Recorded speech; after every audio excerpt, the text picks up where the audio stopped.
Well, for the past few weeks, we've been raising some transplants in the greenhouse here at OSU on a concrete pad that has hot water running through it to give them bottom heat and get them off to a quick start.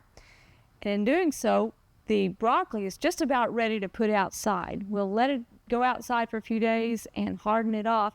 A few of the varieties that we're going to be planting in our garden are Premium Crop, Green Comet, and Bacchus.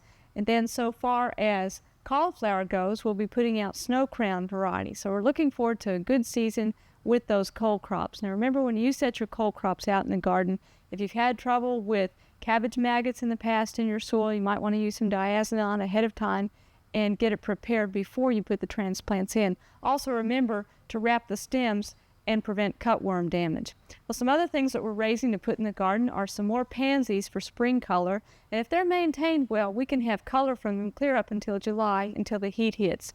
Now, one heat-tolerant annual flower that we're planning to get a lot of color out this summer is the Tahiti variety of snapdragon.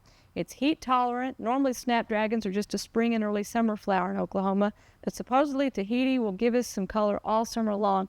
So we'll follow that along with you and let you know how it does. We also have some geraniums that we've raised from seed. Those have been potted up. If you're raising geraniums from seed, they need plenty of room. Don't let them get pot bound, and they need plenty of fertilizer. We fertilize at every watering with a proportioner. You could just use a household or houseplant type food at half strength at every watering and keep them green and growing.